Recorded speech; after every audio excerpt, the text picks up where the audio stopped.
So, first question is, do you have questions? Are they the sort of questions that have kind of crystallized into something clear, or do they still feel kind of like abstract? You're like, there's a lot to unpack, but I'm not sure how to articulate it yet. It's probably questions of both types, right? Yeah. Anything kind of straightforward, we can just skim right off the top. Yeah, the easy one I have is just the wheel and how big is it and is it thick and which, The wheel is for these purposes, there's a lot of things you can do with the wheel, but for now, make it sort of a size that you could visualize were you to look with your eyes. So don't make it too big yet. is it in first, after Right now, because not everyone has the empowerment, Oh, Tara is projecting it for us. that's right. Yep. Oh, she's projecting for, okay. Yep. Okay. And kind of on our behalf, the light comes down and we're sending out then the rings of light. It's a little awkward when it's a mixed group, but we do the best we can. And is it 3D? Yeah. Totally three-dimensional. Yep. It's like the hub, right? The hub is kind of like an egg shape, and then the wheel is like a wheel, and then the circles of light are like orbs of light, kind of in an egg shape. Yeah. So, when you're looking at it flat, it's just circle, circle, circle, right? But when you're actually sitting in it, it's like egg-shaped orbs of light, concentric circles out. Yeah. So that way you're feeling protected from above, below, side to side, spheres of light. So it's a little bit like in Green Tara, where the guru was in a bubble of rainbow light, and then in his heart is Tara in a bubble of rainbow light. So whenever it says kind of circles like that, usually it means spheres, yeah, or like egg-shaped spheres. Yeah. There is a very good commentary for those of you that do have the empowerment by Trijong Rinpoche. And you can find that at Dechen Ling Press, and it's only available in hard copy, but it's very extensive, very in-depth. So Dechen Ling Press by Trijong Rinpoche, that's your go-to White Tara commentary. And it'll be obvious that it's about White Tara. I think it's called something like Wish Fulfilling Wheel or words to that effect, but it'll say White Tara commentary small underneath whatever the fancy title is. So energy is now the concept of the day, unless you've got other easy peasy questions or surface questions. Anybody online? Ellie and Leanne have been quiet this whole time. I want to make sure you guys feel like you can ask your questions too, even if they're hard ones. Airtime. How do you guys feel? I feel good. Yeah. Yeah, this is very enriching. And I'm following along. Yeah. Just slowly digesting. Yeah. Yeah, Ellie, you too? Or are you just sort of like, oh my God, so many words, so many words. And you cleared up pacify for me, because when I was reading it last night, I got stuck on that word pacify. What does it mean? And I really like the idea of Tara as a protector, even from my negativity, protecting others, and using that as Peacemaker. yes. Peacemaker, inner and outer peacemaker. Yeah. Good. Yeah, Ellie, how are you going over there? Yeah. Your explanations are, to me, very clear. Cool. Yeah. Just processing. Yeah. Okay. Just wanted to check. And thank you guys for being vocal and verbal. It's wonderful. Yeah, go ahead. Online, I see your hand.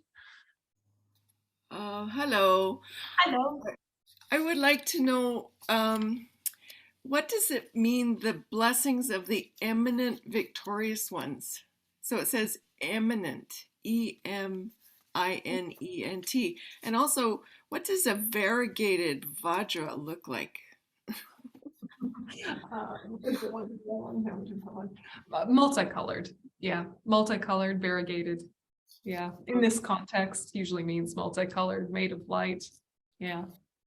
And Yeah, so go ahead. These are just kind of flowery words to say this is super special. super special. Right? And so all the victorious ones, they're victorious over karma and disturbing emotions. They're victorious over their own suffering and their own negative habits. They're the best ones, the imminent ones, you know, in the sense that they've perfected their minds completely. So you'll hear these kind of like epithets, these kind of flowery brandings, you know, like the foe destroyer, the one gone beyond, the conqueror, you know, it's all very like dun dun dun, dun, you know, like a action movie or something. But the victory is over negative states of mind, karma and disturbing emotions, suffering, all that kind of stuff that we're working on. And some of that language is to convey the power and the triumph involved, and also to use those words that we normally associate with war or competition with what the real war and competition should be with, which is karma and disturbing emotions. And also the audience is usually male, so there's that. Boys like war. I don't know why. It is. Bless them. Right. They're working through it.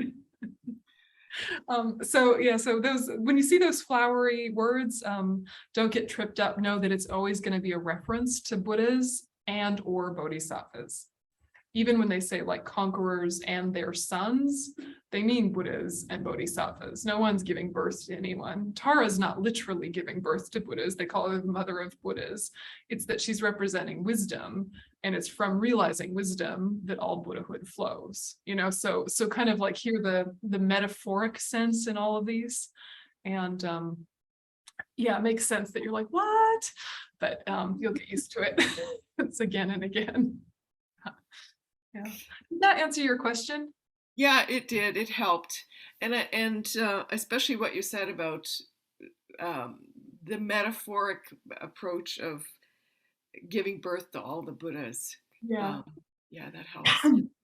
And the fact that this Tara represents wisdom. So you said before it's energy, the energy of all the Buddhas, but also the wisdom. And just generally, I have a question in my mind about what the two obscurations are. Yeah, the two obscurations are the obscurations to knowledge or omniscience, and the obscurations of afflictions. And these are the imprints left by karma and disturbing emotions, even after you've purified karma and realized emptiness, but you're not yet a Buddha. There's these imprints that still remain. And so the afflictive obscurations are removed first, the kind of imprints of having had afflictions in the past. And then the obscurations to omniscience / knowledge are removed at the very end. And that's the last thing that's removed before you become a Buddha.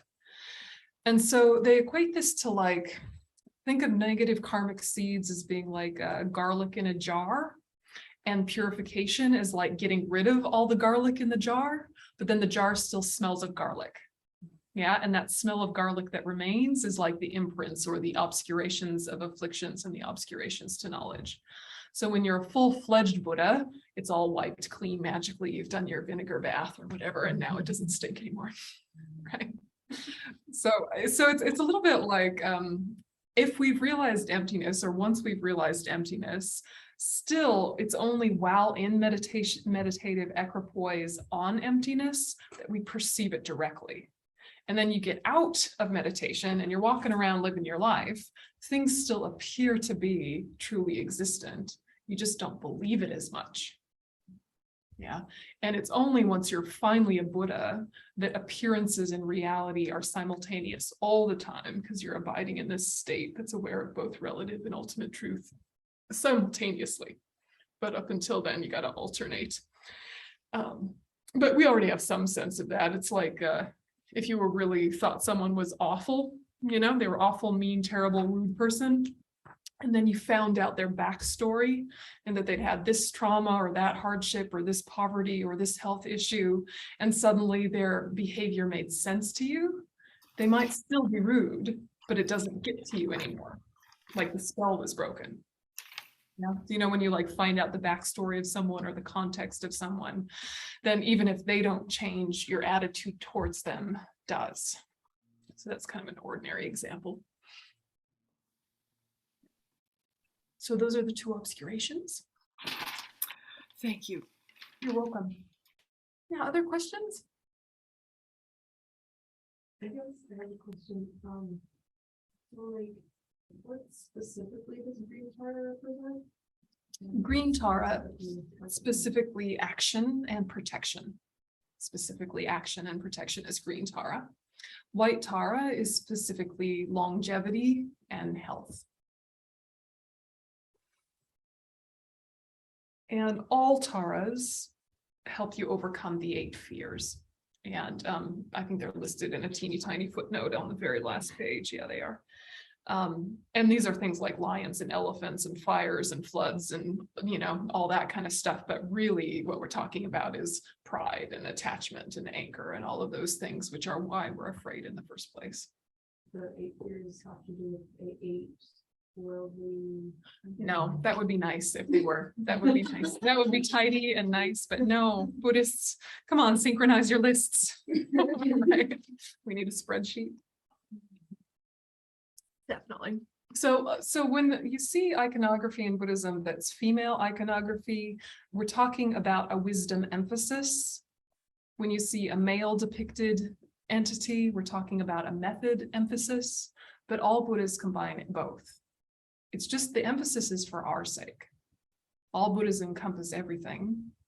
You know, so we say green Tara, wisdom, mother of all Buddhas, because of wisdom, emphasizing action and protection, because we need to emphasize action and protection sometimes. But it's not like Medicine Buddha can't do action and protection. It's just for organizing our thoughts and for our kind of way of viewing the world, it helps us to be able to get specific. And so they manifest in these ways for our sake, even though from their side, they have all the qualities. So it's a little bit like if you imagine the Dharmakaya mind of all of the Buddhas. So every single individual person who has ever perfected their mind becomes one with the Dharmakaya mind of all the Buddhas, not as if merged, but as if completely connected. You could almost say merged, but think of it in terms of like lots of water molecules in the ocean. You're not seeing the individual ones, but there are individual water molecules, right? So imagine the Dharmakaya mind of all the Buddhas like the ocean with all sorts of individual water molecules. And then the wave has a shape, has a form. That's like the Buddha is manifesting for you, right? So it's still water and water molecules, but now it's all turning into this shape or that shape, a Tara shape or a Medicine Buddha shape. Yeah, for your sake. Yeah, it can be one way of looking at it. Yeah. With this analogy, is one water molecule one Buddha or a set of water molecules? One water molecule, one Buddha. Say that 3 times fast. So this is the thing is that it's like, we talk about wholeness and oneness and connectedness, but we don't want to think that an individual mind stream is becoming another individual's mind stream. It's not like that. Everyone has their own individual mind stream. And when you become enlightened, that's the perfected form of that individual mind stream. But the individual mind streams are all of the same type. You have perfect Buddha nature right now, that which is naturally present and that which has to be developed. You have innate ignorance, quite unfortunate, but is removable, right? And you have the fact that your mind is of nature clarity and awareness, or clear and knowing, which doesn't mean accurate. It means its capability is reflective. It's able to have objects held within it, which is why we use the analogy of like the sky and the clouds for the mind, right? It's like the sky is spacious, vast, reflective, and can hold many things in it, like the clouds and weather. But some people will use the analogy of like a still mountain lake that then reflects everything. Yeah, it's able to reflect. It doesn't mean it knows what it's reflecting, but it's able to reflect. So what we're trying to do is use the fact that the mind can hold objects and has Buddha nature to train it out of its ignorance. So the very mind that has ignorance trains itself out of ignorance. So that's kind of, that's the sutra foundation of how the mind works. And then what we do with Tantra is we then elevate it to this different psychology, which is, so one of the symptoms or habits of ignorance that keeps us stuck in samsara is attachment, right? And attachment is what makes you feel like happiness comes from outside things, people, and situations, and that you must have those outside people, things, and situations in order to feel joy, right? And that is an exaggeration of what is true. Those things are conditions. They're not the substantial cause. But in Tantra, what you're saying is you can use that very fact of the lie to help you understand what is true. So the analogy there is, it's like a termite born from wood eats the wood. So attachment arises, you see that it's empty, and that helps you realize emptiness. So what you're doing is you're saying, okay, so I'm drinking coffee and it makes me happy. Yeah, it still makes me happy. Yep. Yeah, it still does. And every time seems to make me happy. And what I do is I think, all right, so the happiness I'm having from this coffee is not from this coffee. Yeah, because if I drank nothing but coffee, I would be, jittery, and my digestion would be even worse, and I'd get headaches, and all sorts of disasters would ensue, and my breath would be just atrocious, and my teeth would rot out of my head, and like happiness would not follow. So if the happiness was in here, the more I had, the more happiness I would have. But there is a happiness in somehow the connection occurring. So you're thinking it's the dependent arising of this coming from the dependent arising of that, and that meeting together, there are the conditions for some sort of pleasure to arise, but no piece of the story of the happiness of me and my coffee is independent, right? I'm not having independently arisen happiness. It's a coming together of conditions, right? Right time, right place, right amount in my stomach, right physiology, right brew, right, correct roast, right, good cup, whatever, all these things coming together, none of them independently existent. And so I think all of that is empty of inherent existence, and still there is pleasure. So instead of the pleasure saying, oh, well, I need to have more pleasure then, I say, look, pleasure can arise even though it's empty. So it's like the termite born from wood eats the wood. So it's like, it was the very problem helps you go into the solution. But you have to be able to not need the wood anymore first. Yeah. I know that sounds inappropriate when I say it like that. But, it's like the substance you need to have broken the spell with the substance before then you can return to the substance and help you understand emptiness. Yeah. So it's like, if I only rely on coffee for this exercise and then someone takes my coffee away and it doesn't work anymore, that means I have missed the point. Yeah.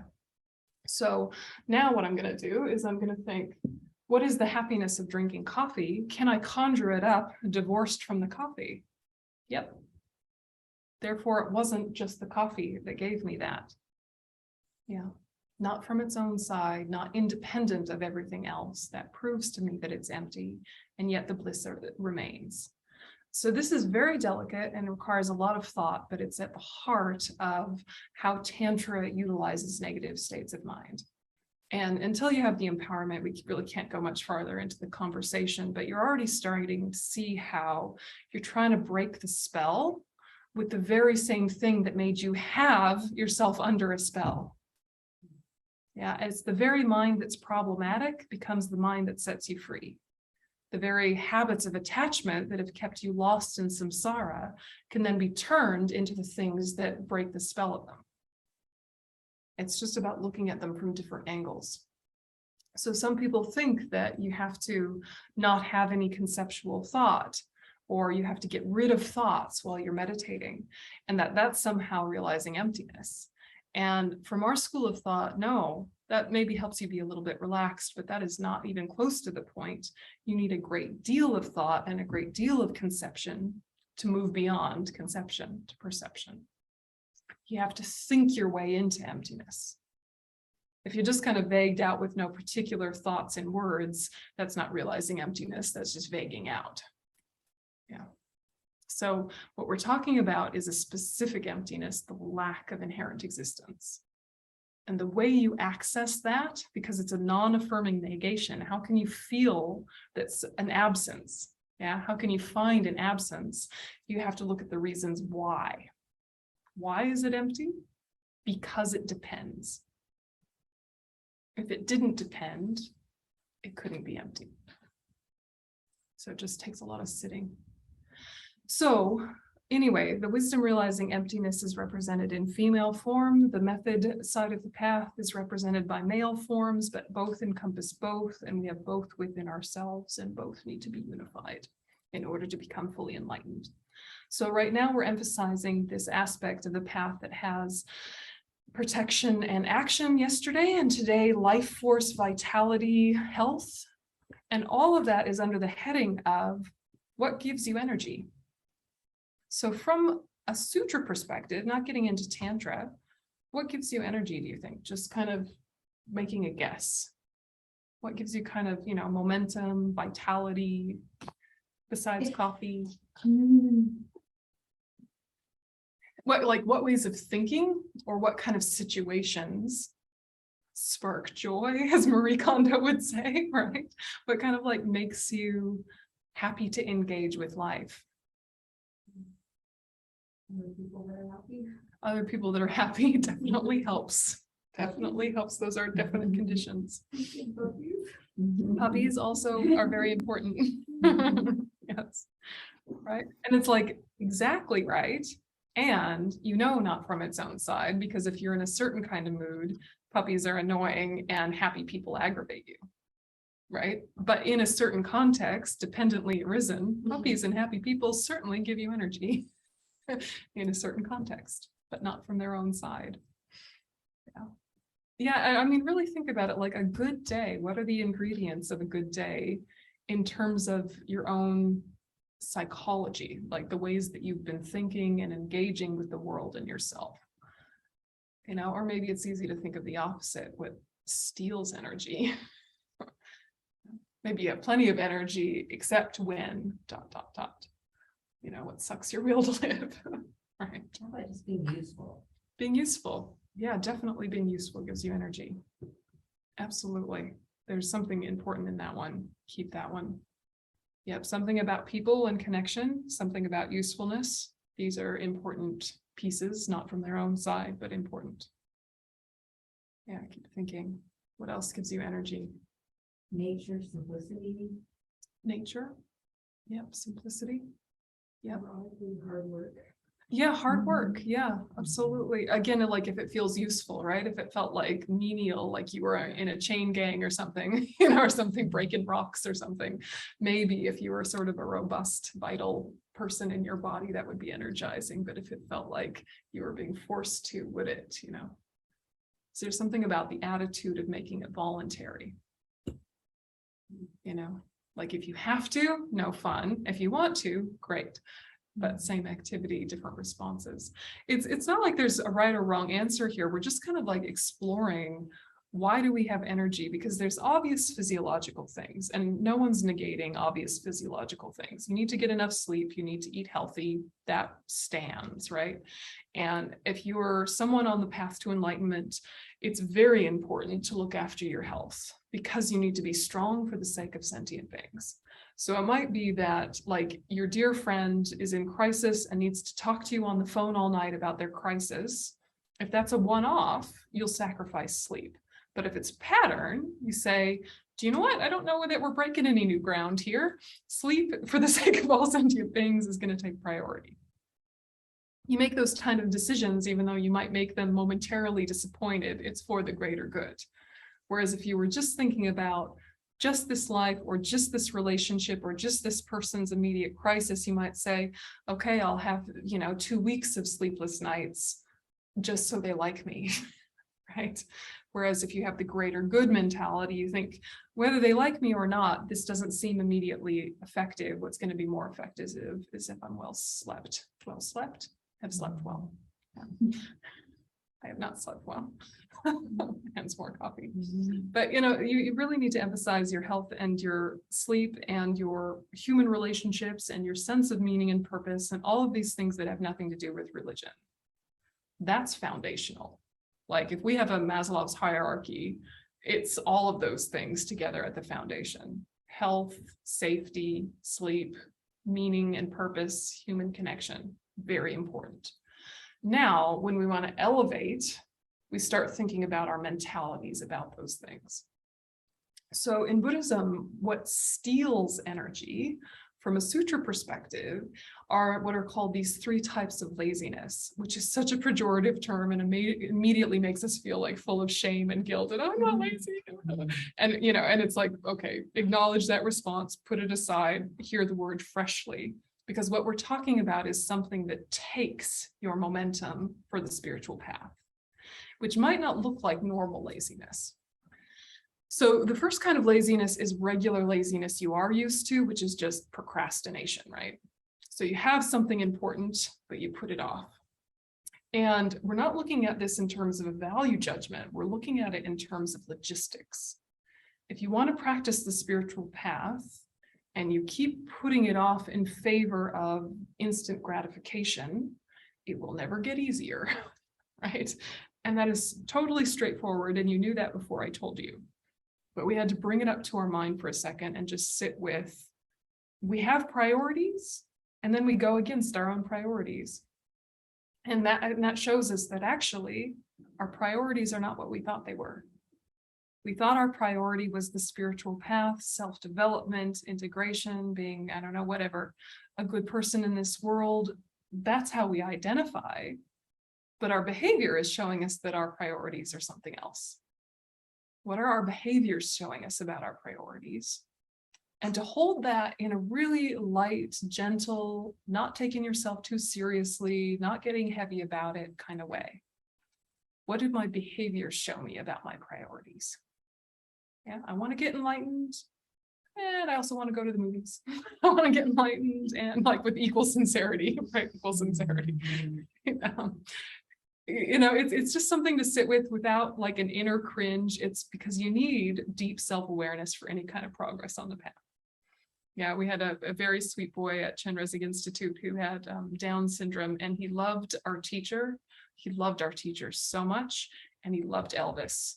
He loved them with equal sincerity. It was beautiful and it was hilarious. But he would go up to my teacher and he would prostrate, and then he would do this Elvis gesture, equal sincerity, you know, and it was funny, but it was also like, in a way, he's more genuine. It's like, those are the 2 things that are important in his life, my teacher and Elvis. Go figure. We would never frame our life that way. Like, what are the 2 things important? Buddhism and gardening, you know, like Buddhism, video games. Like, if you're looking at like, what's in competition with your path, you know, it's a little bit, you know, like, oh gosh, that's embarrassing. But like, what is the behavior that takes up the most time that you put off the Dharma in favor of? Just explore it. Like, don't even tell yourself you have to change. Just explore it, because it is why you don't have as much energy for your path as you'd like. And is there something about that other priority, which is the real priority, sadly, that you can just gently nudge the logic of, or the lack of logic of, and ask yourself, are those activities ones I will celebrate on my deathbed? I think I'm glad I did that. Yeah, I'm glad I got to the end of that video game. Level 10, yes, die, you know, right? Like, I don't know that you'll care on the deathbed. Maybe you will, I don't know, you know. But when we procrastinate, rather than forcing yourself not to procrastinate, just ask yourself questions about it and keep doing what you're doing. Just do it with eyes wide open. Yeah, because again, it'll help start to bleed more energy into what you actually want in your deepest part of you, which is to find some kind of truth, some kind of peace, some kind of love, whatever it is. But to get more energy into that category of things, you have to ask yourself questions about, why does it go here? Am I afraid of something? Am I attached to something? What is it exactly? Which kind of leads into the next kind of laziness, which is sometimes called the laziness of busyness. Yeah, and that's probably more common for us, which is we get very busy with small things in order to avoid big things. We get very busy with tangible tasks with finite goals. right? Because they're very satisfying. We're like, I could go sit on my cushion for 20 minutes, or I could empty the dishwasher right now. And you do need to empty the dishwasher, but do you have to empty the dishwasher right now? Or are you doing it instead of sitting on your cushion? You know, and sometimes that happens, right? Like you go to study or you go to sit, and right as you're about to, you take a U-turn and go and do something that is necessary. Like, I have to fold my laundry. You're like, the laundry's not on fire if you don't fold it, right? Like maybe it'll get wrinkly, give it a shake, then go sit down, right? But like there's a weird urgency that says this menial finite task with an obvious goal is much more important than this abstract amorphous thing I'm going to do on my cushion. And so rather than be confronted by the depth of the spiritual path, I'm going to go fold my socks right now. And then they will have been folded, and that is satisfying. So it's not like an either or, right? It's about saying it's helpful for our mind and our ego at our level to have little tasks that you can accomplish all the way through. Don't tell yourself you can't do them. Don't stop folding your laundry, right? You know, unless you don't like folding your laundry, no judgment. But, you know, just kind of sit with, why now? What instead of? Because again, when we're wanting more energy for the spiritual path, we have to ask where it's bleeding towards. And the more you do the spiritual path, the more internal and personal it becomes, which means it's no longer any wisps of a performance, you know? And so there's kind of part of you that's like, what if I'm just alone with my thoughts trying to transform, and no one knows the tiny triumphs or the disappointments I have here on my cushion? No one knows the new connections and the depths I'm touching. No one knows the hard days and the struggles. It's just me and the Buddhas, which is plenty, but it's a lot and it's vast and it can be overwhelming. No one knows those struggles once you start practicing sincerely. And so, you know, give yourself a break and sometimes do things that are satisfying, you know, like you weed the garden that needed to be weeded. Now the weeds are gone for a moment. Hooray, like enjoy that, you know, like hooray, work has been done. But what happens is that our whole life gets taken over by that. And we get a lot of praise and validation and immediate gratification for that. And so then it starts to feel more important when we know there'll never be end to weeds, there'll never be an end to laundry. You know, all of those things are also, you know, a lot less finite than they seem. There's just a moment where you feel finished, but is anything ever finished? You finish remodeling the house right about the time the first thing you started on starts to fade and need maintenance, right? You know, et cetera, et cetera. So the things that steal energy are those two types of laziness. And then the third one is the most interesting to me, I think, because it feels like modesty or humility, but it's not. And this is called the laziness of despondency. And it can have little flickers of like apathy, or like I couldn't care less, but really it's got like little hints and shades of sadness and melancholy to it. And at the core is kind of this lack of self-esteem that says, I really can't do this. This is for special people. Yeah. And it feels like modesty or humility that's saying, no, this is for amazing people. I'm just an ordinary person. I can't achieve enlightenment. Maybe I can be a little bit nicer, but I'm not going to even try and understand this because it's just too much, because I'm just regular, which is nonsense. You have Buddha nature. You can figure anything out. It's just a matter of time and merit. But the laziness of despondency says, too hard. You know that one?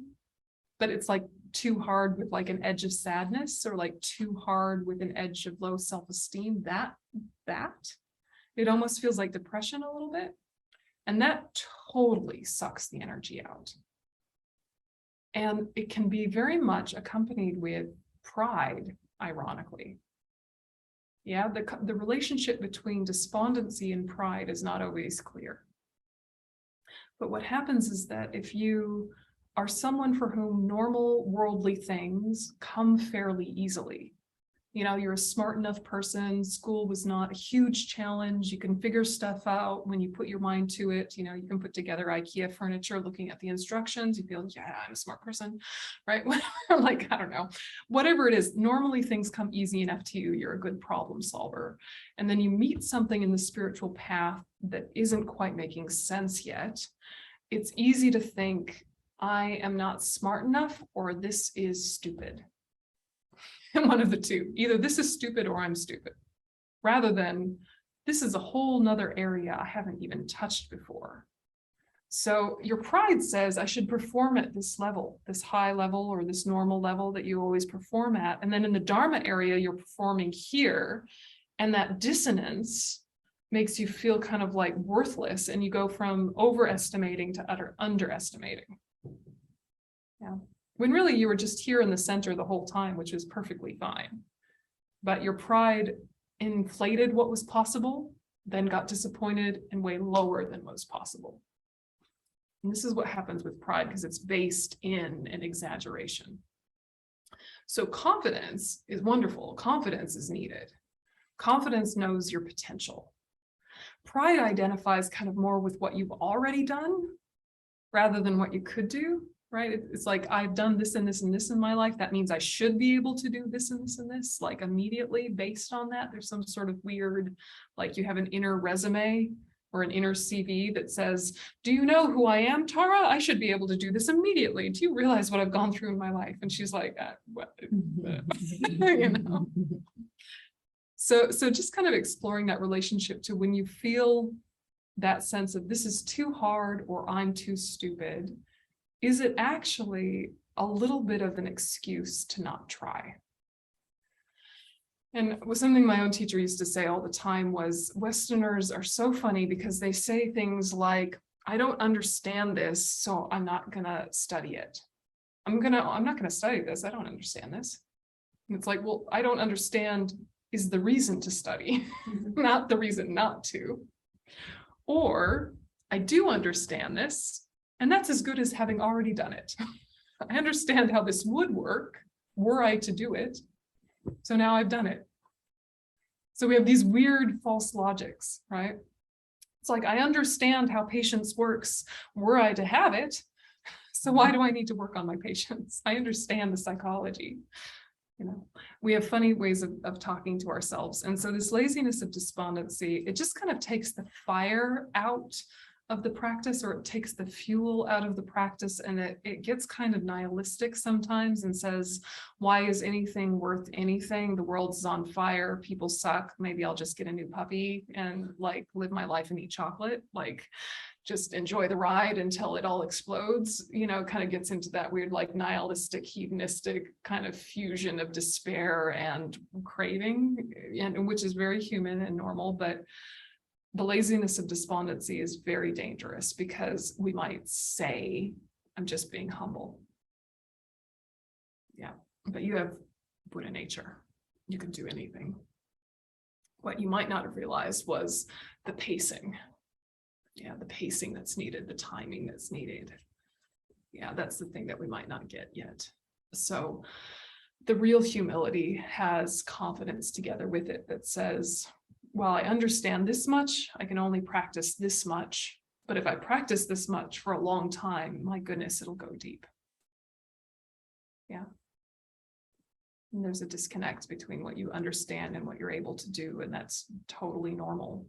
So don't let your pride get involved with, but I know this, why can I only do that? Well, that's normal. The integration process is slow. You know, think of all the Dharma as like, you know, going into this top of a funnel and then it's dripping down into you drop by drop. It's all coming in. It's just going to take a while. Yeah. However you want to visualize it. So these three types of laziness are what steal momentum and or sort of block progress from a sutra perspective. And knowing that is helpful just in walking around in your daily life when you're making excuses for yourself. And you want to keep your sense of humor. You want to keep a lot of spaciousness and be like, oh, there it is again, my old favorite. But when you're practicing Tantra, you take that information and then you build on top of it just visualizations that blast through the habitual energy of it. So you're not necessarily even thinking about analytically, is it procrastination? Is it attachment to negative actions? Is it the busyness one? Is it the despondency one? You're not even worried about it. You just know there are things that are blocking your energy. Light, radiating out, radiating out. And it can act as like a circuit breaker, because these habits have a thought energy, but they kind of have a physicality to them a little bit. Maybe think in brain terms like neural pathways or something. We just revert back to what we're used to, even if we don't even want to do it anymore. It's just the habit, right? So what's going to kind of like get you out of the habit? You need analytical thought, you need daily mindfulness, but sometimes you need to kind of push pause on that and just try and change the energy systems.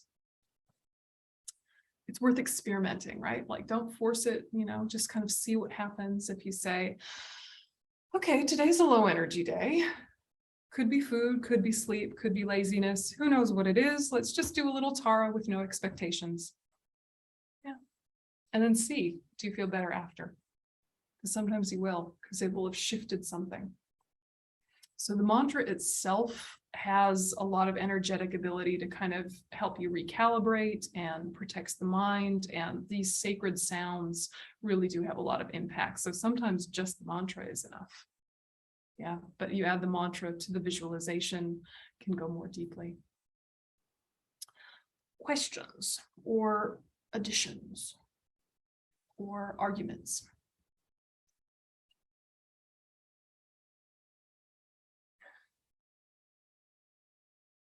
Sort of makes sense. I'm weaving back and forth between sutra and tantra intentionally, because I don't want you to say either or. I want you to say both and. Yeah. I mean, I always have thoughts, but I let anybody else go first. Yeah, Ellie, then Karen. Ellie, then Karen.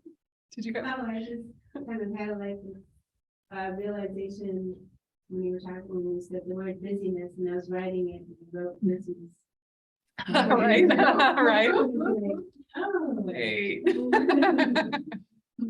Absolutely. Yeah, absolutely. Busyness. It's like whatever you are busy with in your life could become your practice. It's just so easy for yourself to get swept up into, I just need to get this done. When you switch from being mindful with whatever task it is, and then just getting lost in but I just have to do it. I can't think about all of that fancy stuff right now. Just get done. You kind of switch over. Right. So you could be, I don't know, working on some like data entry or some like menial part of your job that's like needs a ton of brain power, but needs some, and think, all right, how can I do this in such a way that it's of benefit to all sentient beings? Well, at least I can try and maintain my inner peace while doing it. Because if while I'm doing it, I get myself kind of upregulated or sort of like agitated or anxious with it, then what was the point of having done such a task? Like there's a million such tasks in a lifetime. If it's at the cost of my peace, again and again, death is coming. Like, is that really how I want to live? So it's like either the task is too much, don't do it anymore, or it's how can I bring my practice to the task? But instead of making one of those choices, we just say, oh, let's just get it done. Yeah, but I mean, we've said that a million times, and then that's the habit. Even when we don't want to live that way, it's the habit. So a lot of these things can help you shift the energy of the habit once you've been mentally convinced, right? You're mentally convinced, I don't want to live like that all the time, but your habits are like, but you have been. I like to do what I'm used to. Yeah.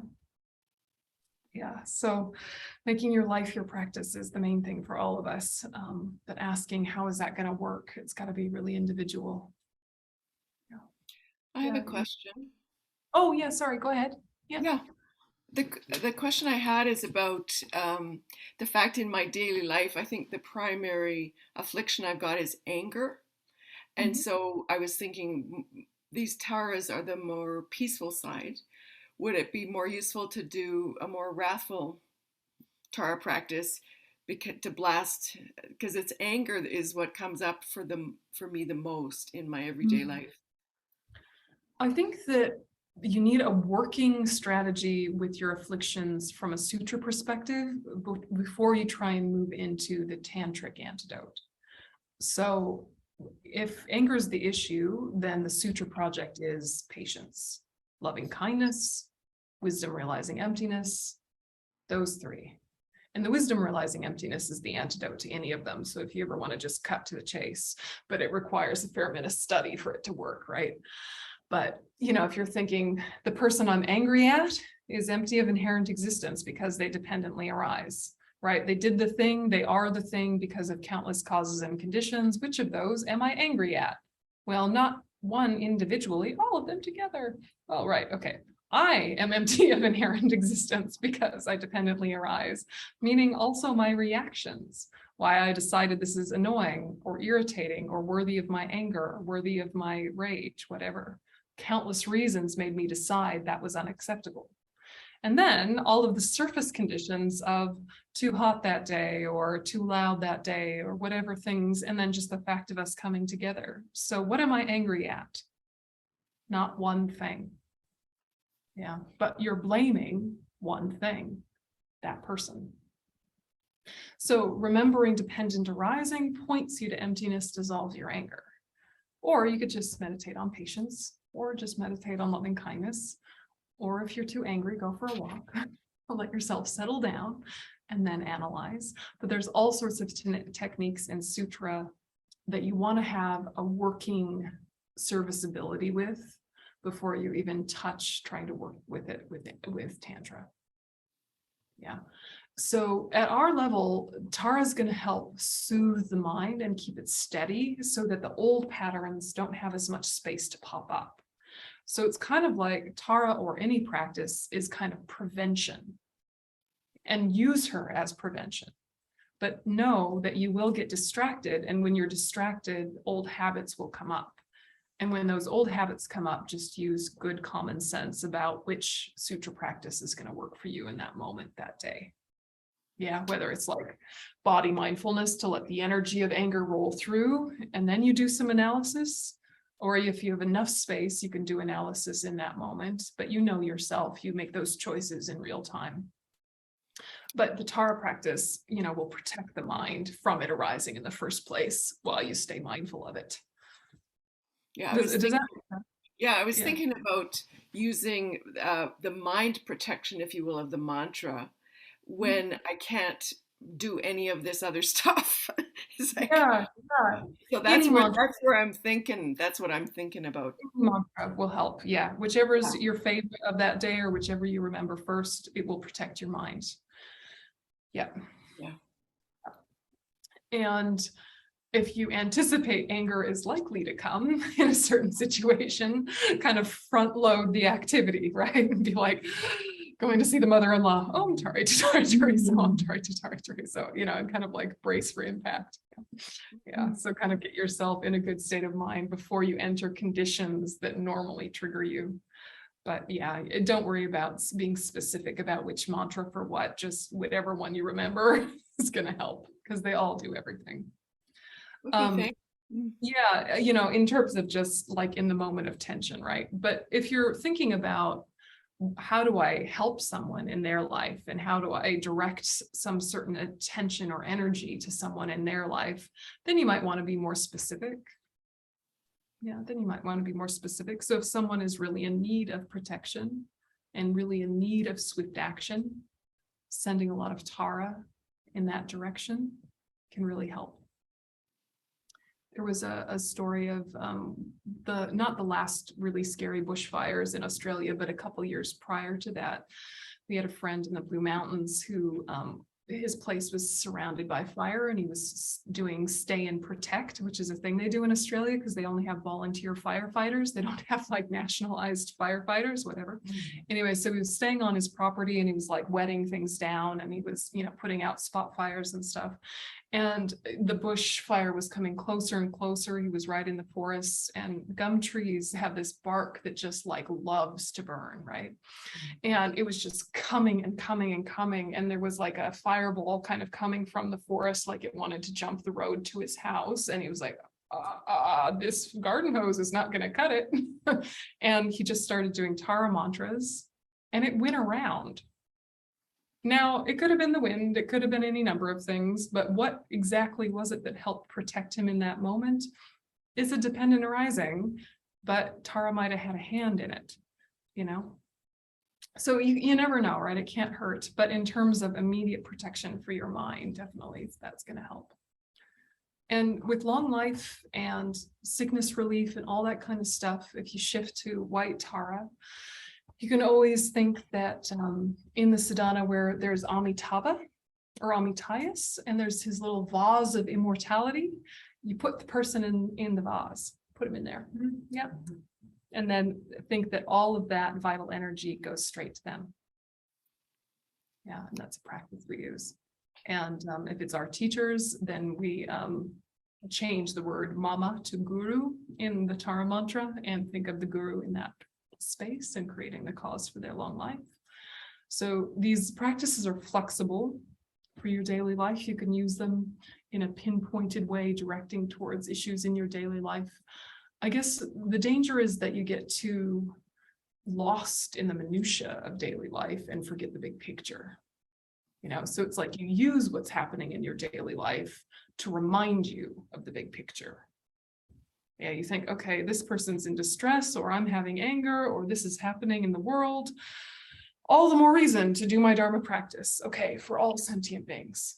You know, so it kind of like helps get you to the cushion, but then you don't get lost in just the little specifics of one or two people or one or two incidents. You just use them as fuel to get you into that space.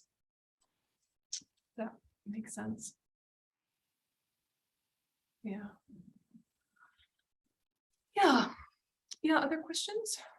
You ready for mine? Yeah, I'm ready for you. Yeah. Question.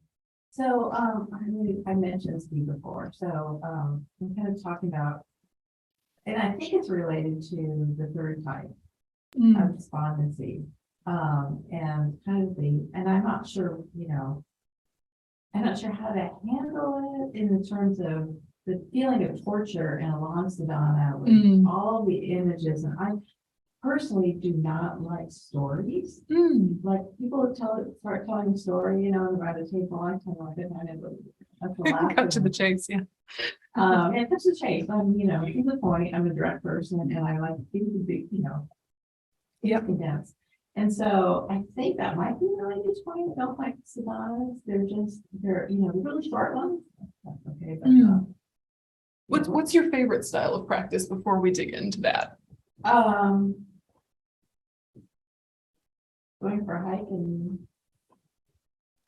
you know, intellectual and analytical meditation. You like I do like mantras. Yeah. I like the simple or just sitting there and trying to imagine emptiness. And anything with lots of detail, it's just like, okay, you know, all these switching topics around so much, you know, focus on one thing is easier to me than all this imagery and then focus on love and then focus on this and then focus on that. And then you're like, okay, I just, you know, it doesn't resonate when it's 10 topics versus one at a time. Yeah.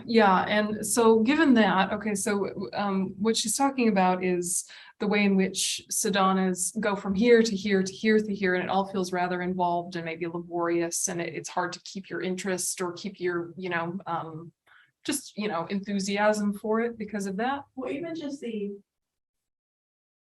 I think it'd be easier in the same amount of time to do just one thing, and then the next time, when I've got time, is to focus on the other thing than to have them all in a series. Yeah. And the way to approach your daily practice is do one part in depth and then do the rest of it quickly. Okay. And do that one part in depth for quite some days, months, years, and then shift to doing a different part in depth and the rest of it quickly. Okay. That is a good approach.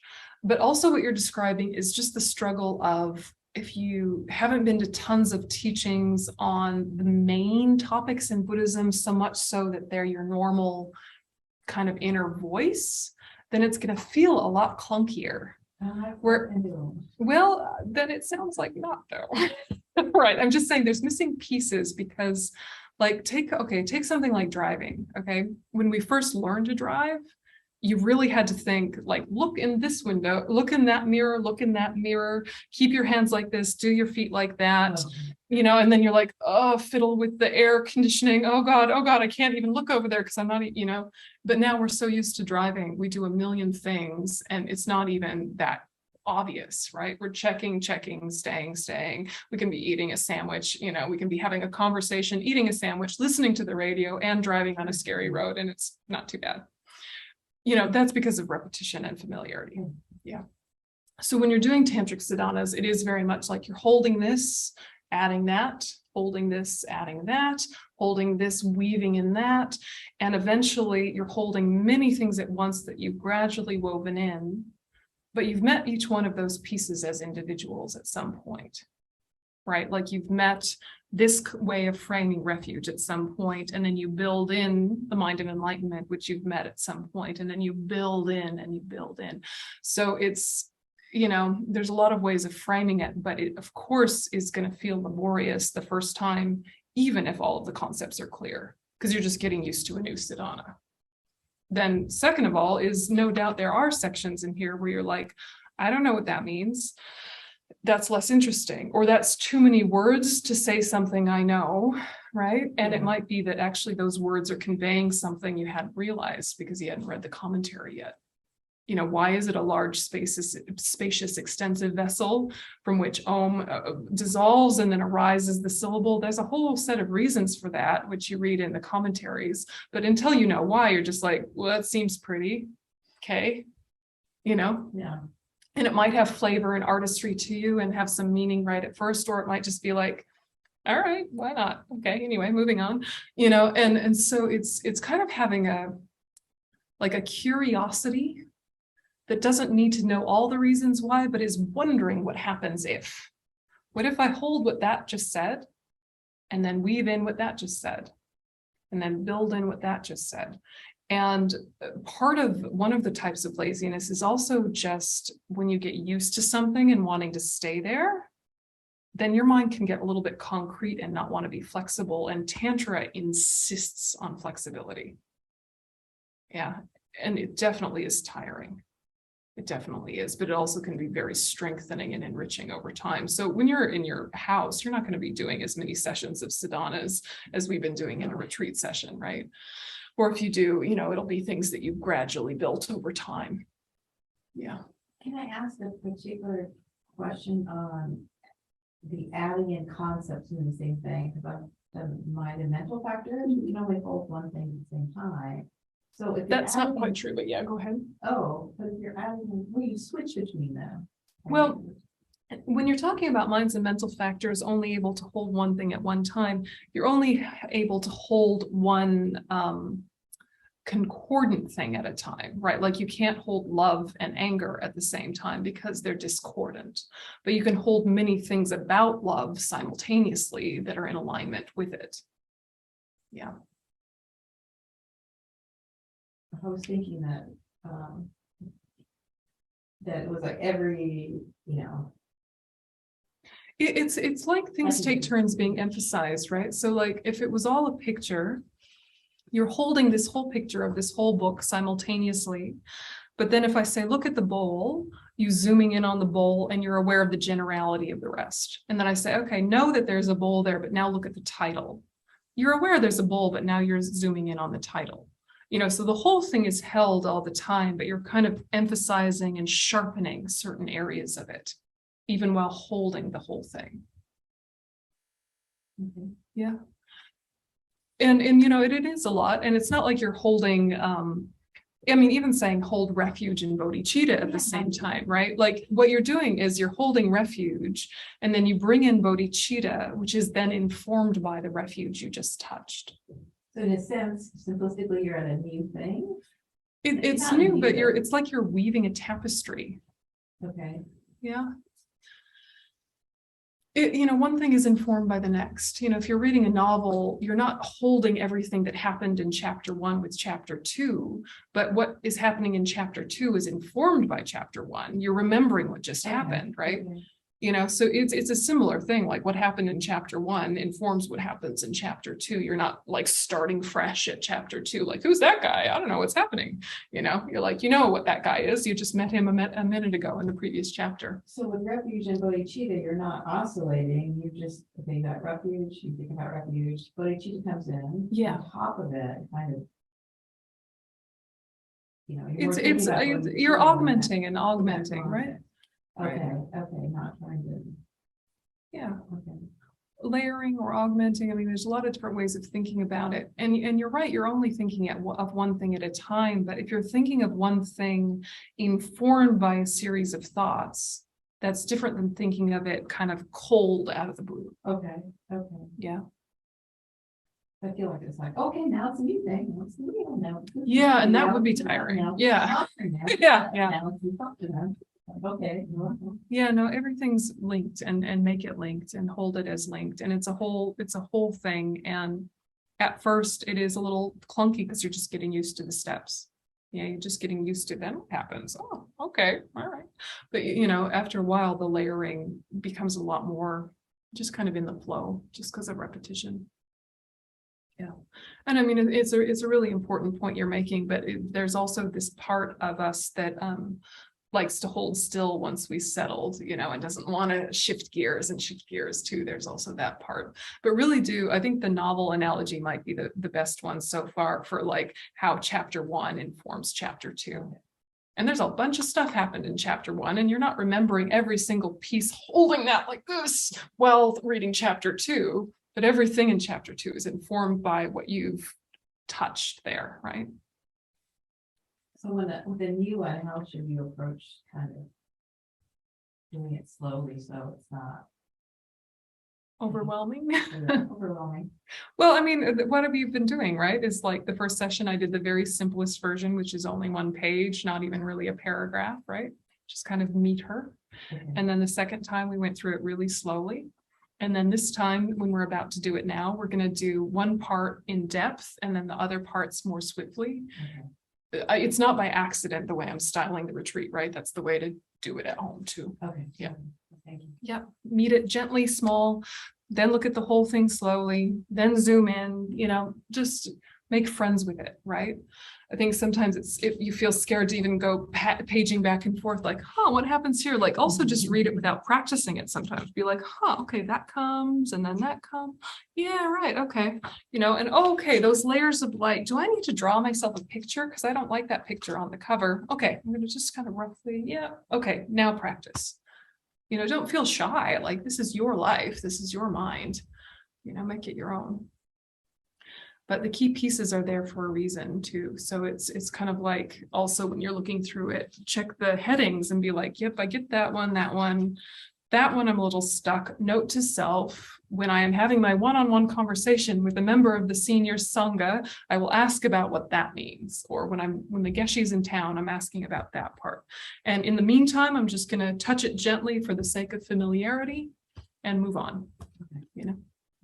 Yeah, just being strategic. Yeah, real good. Kind of a general practice question in terms of the 3 types of laziness that come out for me.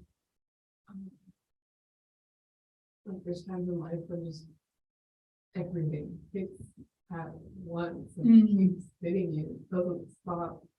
And there's like times to be tough and like get it out and like get through it. There's also times to like collapse and take care of yourself. And I'm wondering if there's any like other than intuition, like guidelines in practice of like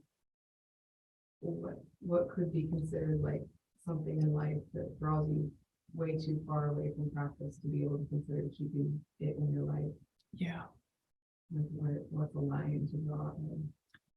Yeah, it's a good question. When to know when to kind of ease off and give yourself a break, and when to kind of give yourself that like, come on, let's rally and let's move through this.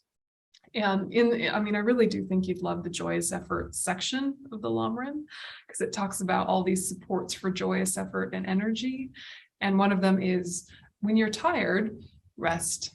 It even says that like in black and white. When you're tired, rest. And you're like, Right, wait, so are you saying that when I'm tired, I should rest? Wait, you know?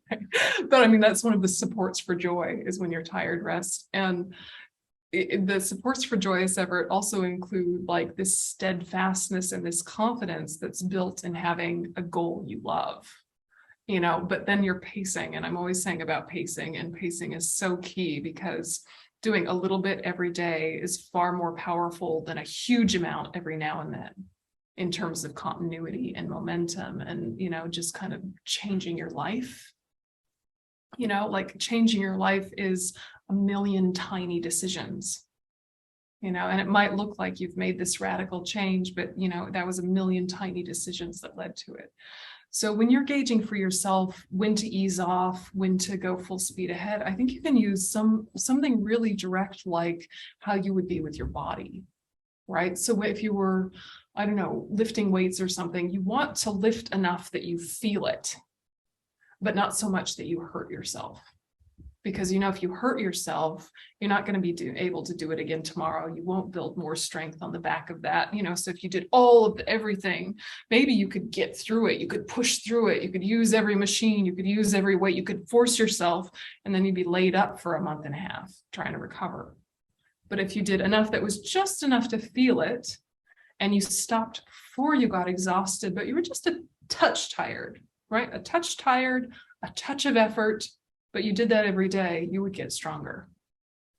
Yeah, and you get so strong that then you someday could do that, like I'm using everything, all of the weights all the time in a way that wouldn't hurt yourself. So I think with life, it's like that. It's like, if it's a little bit of stress, if it's a little bit of effort, I think I can rally to this and it's not going to hurt me. But if I push through this and I feel like there's a cost to my mental health or a cost to my physical health, and then the recovery period is going to be all this time, what good am I to anyone? So if sentient beings are going to lose you for quite a while because of your recovery time, then probably it's not something to push through. You know, it's something to say, all right, maybe lay in the hammock, stare at the sky, have a cup of tea, right? You know, like do what you got to do to recalibrate. And rest takes a lot of forms. I think that we also don't really know how to rest sometimes. We choose things that keep us stimulated, and then it's one more thing to process. So when you rest, make sure it's rest. You know, and when you have comfort, make sure it's really comfort, not just, you know, pleasure is fine and soothing is fine, but make sure it's the kind of thing that like nourishes you. You know, it's like you might be tired and kind of feeling some deprivation. And so, yeah, have a cookie, but also make sure you're having vegetables, right? It's like it's not like you're not allowed the cookie, have the cookie. But sometimes when you get really depleted, the only thing you have energy for is bad choices. So if you've pushed yourself to that limit and all you have energy for is bad choices, you push too far. But, you know, if you push to here and you're like, okay, I'm going to need to stop, but I still have enough energy left to make myself like a healthy wrap. Excellent. But now it's like, no, I've pushed beyond. And now all we have left in us is ordering DoorDash. Right. You know? And like, don't beat yourself up or judge yourself when you make like a bad choice, like whatever, we make a million bad choices, you know, just like let it roll through, move on. You know, but if that exercise analogy maybe works, is like discomfort, no worries, you can work with discomfort. Pain, too much, pull back. Creature comforts, normal, worldly, common sense. Yeah, we're not in the Spanish Inquisition times of like beating ourselves with cat o' nine tails, and you know, we're not in ancient India walking over coals. And it's even said that abusing your aggregates is against the Bodhisattva path. Yeah, because you've got to be strong for the sentient beings. So, like that. Yeah, gentle. I think that the framing that we use for the body relaxation of strong back, soft front, that's Roshi Joan Halifax framing. And psychologically, there's a lot to be said for that. So, okay, so physically, strong, stable back. Physically, soft, squishy front. Don't hold your gut in, let it all hang out. Squishy, soft, let everything flow. back strong, stable, balanced. That's good practical advice for your posture and it helps you focus. But mentally, it's a good mentality too, right? Like to be soft and receptive to help while at the same time keeping a stability. Yeah, and a strength. Because sometimes it's like when we have stability and strength, we're also a little bit hard and shut off. Or when we're soft and receptive, we're also a bit squishy and malleable and easy to be taken for granted. So we want that like strong back and soft front, both physically and mentally. Okay, so we'll do the short form of the practice because we're running out of time, but we'll do the long version after the break. So the short version is just before the long version.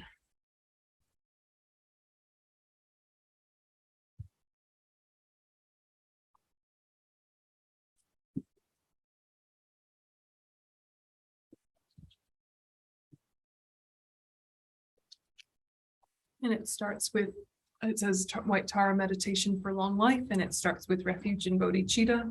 And then all we do is visualize.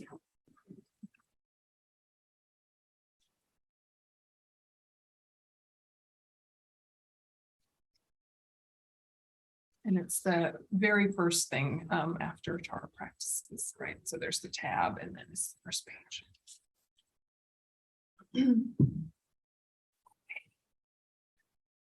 So strong back, soft front.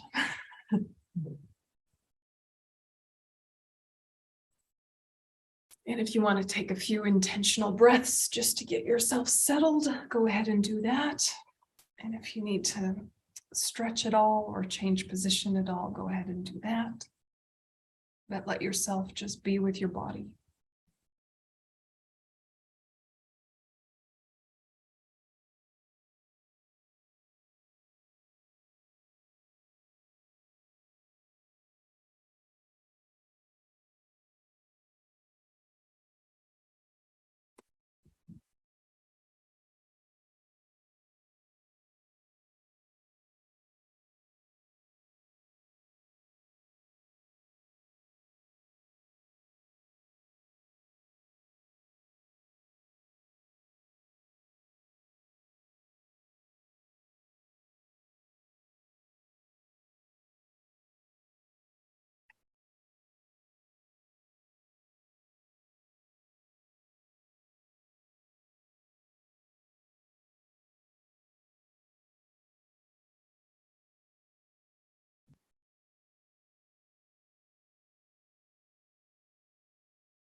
And then shift to the breath.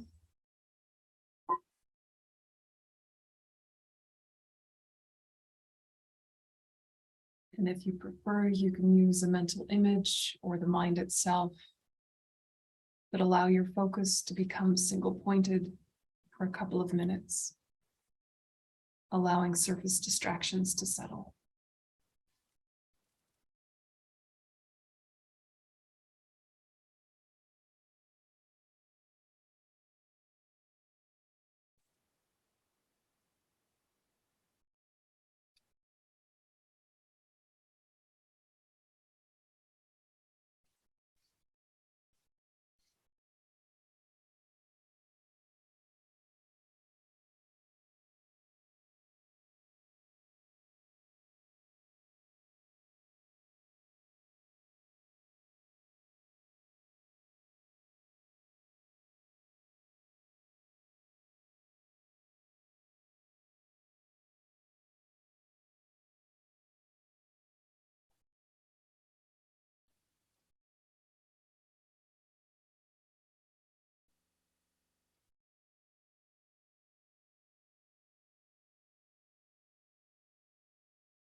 Getting the focus to be more and more steady,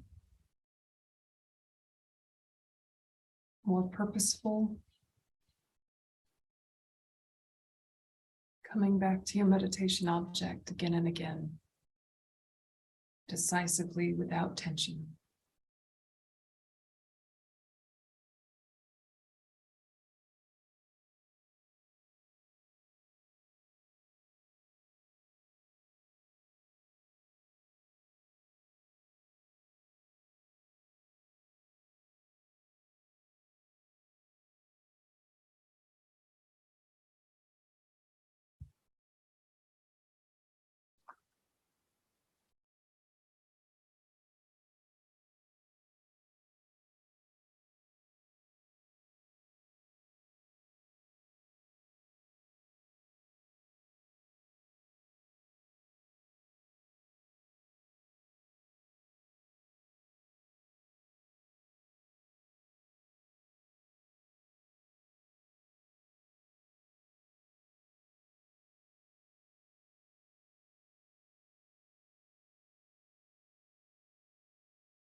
And refuge in bodhicitta. I take refuge until I'm enlightened in the Buddha, the Dharma, and the Supreme Assembly. By my merits of generosity and so forth, may I become a Buddha to benefit transmigratory beings. I take refuge until I'm enlightened in the Buddha, the Dharma, and the Supreme Assembly. By my merits of generosity and so forth, may I become a Buddha to benefit transmigratory beings. I take refuge until I'm enlightened in the Buddha, the Dharma, and the Supreme Assembly. By my merits of generosity and so forth, may I become a Buddha to benefit transmigratory beings. And so visualize white Tara above your head or in front of you at the level of your forehead.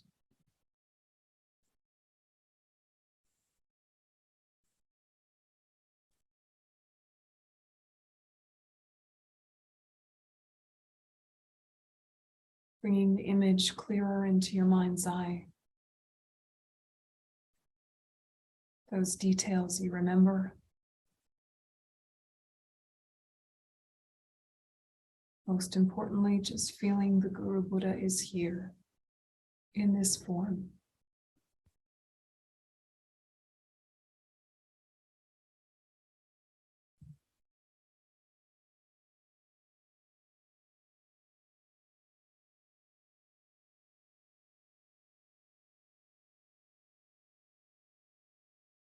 And visualize long life nectar coming from Tara's heart. This blissful white nectar enters your crown, completely fills your body.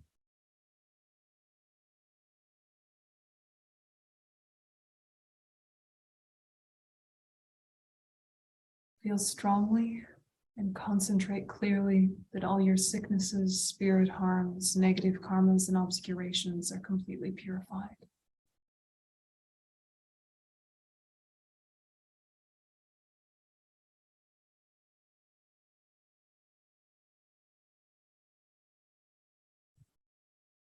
And so keep concentration on the nectar entering and filling your body, and add the mantra Om Tare Tu Tare Ture Mama Arya Punya Jana Pushtam Kuraye Soha.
And then if you feel like you have mental space for it, imagine that nectar coming from Tara's heart also goes to the crowns of every single sentient being. down and through them, particularly those in need. Om Tari.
Om Tari Tutari Turi Mamari Punyanjana Pushtam Kuri Soha. So feel strongly that your life has been increased, your merit developed, your scriptural understanding and wisdom increased, and that you've achieved the realization of immortality, planting the seeds for all of that to be true.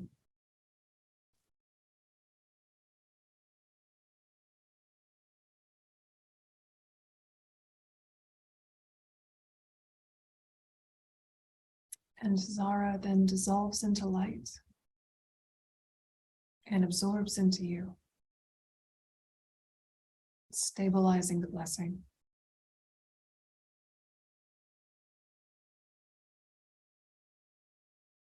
And dedicate the merit to achieving the state of Buddhahood in order to benefit all sentient beings.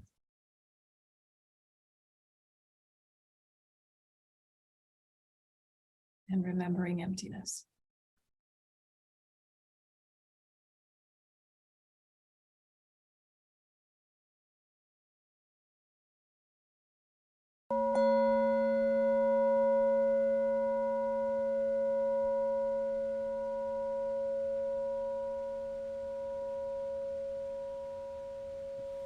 So I'll see you in an hour.